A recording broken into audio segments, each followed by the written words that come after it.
What's up, everybody? It's your favorite modern era secret mold's favorite nerd, and today we are looking at Red Buzzer from Fans Hobby. And I jokingly say that because they've definitely gotten their mileage out of this mold. They found a way to make the 2022 Seeker. Doesn't mean it's bad or that there's anything inherently wrong with that. It just means that they're definitely seeing this thing through as far as they can. That being said, this is on loan to me from Joel W. He sent a bunch of stuff that we'll be looking at over the next couple weeks. Most of it is repaint stuff, and a lot of it, including this, is a little older, but it's been kind of dry recently, so better to have something than not. And I saw in the packaging that he included money for me to send it back to him, which was very kind, and he didn't need to do that, but I do appreciate it. But that being said, let's go ahead and get looking at accessories.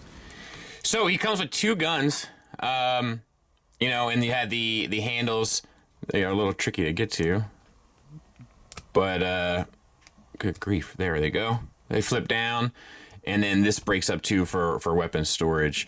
That stores, like, I think in the calves if memory serves, or the for the vehicle mode. But yeah, I mean, decent enough sculpt, and you know, no, they might even have a layer of paint on them, to be honest.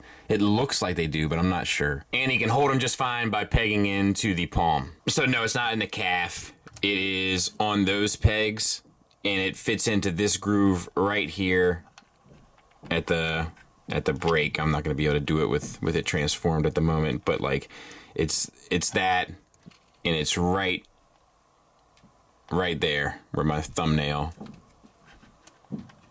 where really want to get it.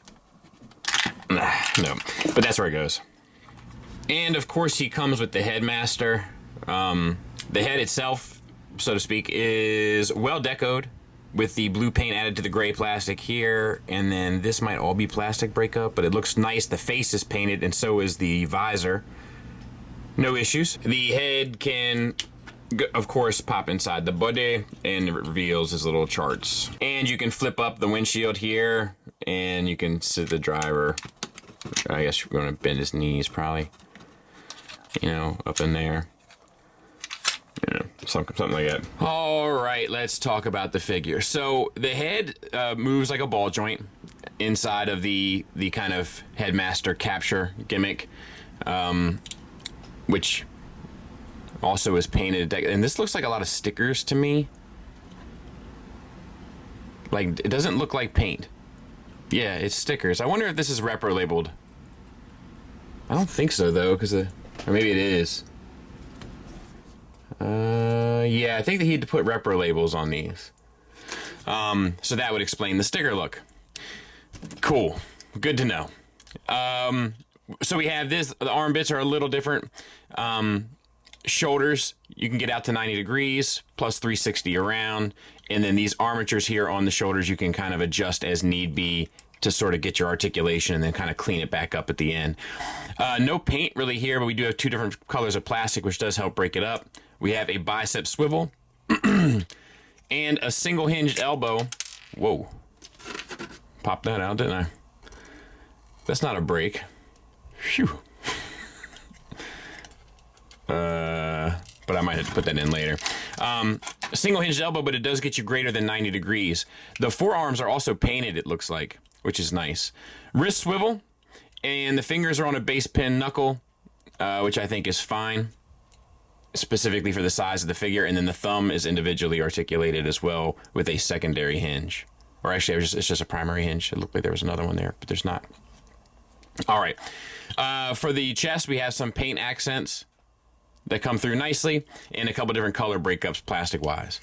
It's a ball peg for a waist, so you get the swivel a little bit over and a little bit back, and a little T-pop, but nothing really noteworthy, just minor. And then we have T-jointed ball joints for hips. They get you pretty much the full Van Damme. They get you pretty much the full Monty. A thigh swivel built around it. That works well.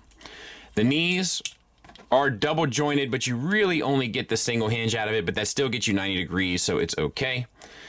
And then with the fire department kind of symbol down there with the fire in the center. And ankles. Ankle tilt up on a ball joint, down on a ball joint, rocks on a ball joint, and you get a toe swivel and hinge up and down. So the feet are really well done. And then there he is from the back, relatively clean. So, I mean, obviously no real surprises here. but it's still holding up pretty well. The mold's still holding up pretty well, and it does lend itself to a lot of these characters very well, obviously, in addition. So, yeah.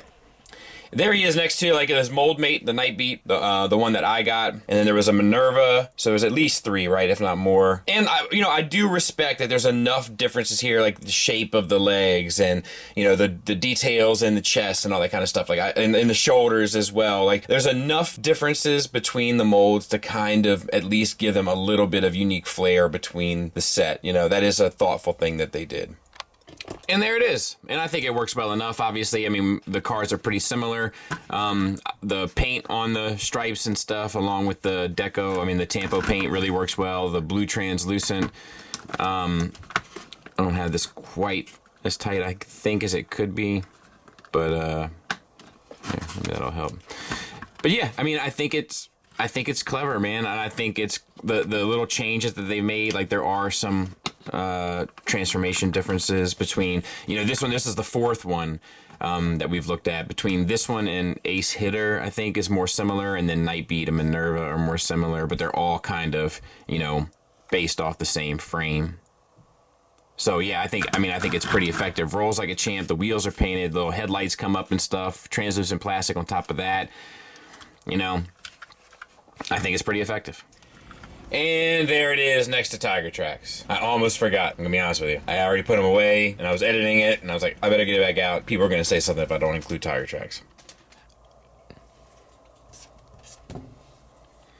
So yeah, final thoughts wise, we'll start with the negative. And the negative is that it is the 4th use of the mold, right? It is getting a little tired to look at. I don't think it would bother me as much if the releases were more intermittent amongst other newer releases, but it just does get a little bit tiresome. But in the same breath, I had to say, like, they do continue to make little unique changes and nuances in order to make them kind of dynamic and unique in their own way, allowing for somewhat of a new experience with them, given that they are all mold mates. So I do appreciate that as well, don't get me wrong. And I'm also not a huge fan of the plastic they use for this stuff. I don't hate it, and I've grown to accept it in some cases, but it's just not my favorite. But yeah, I don't really have a whole lot negative to say about it.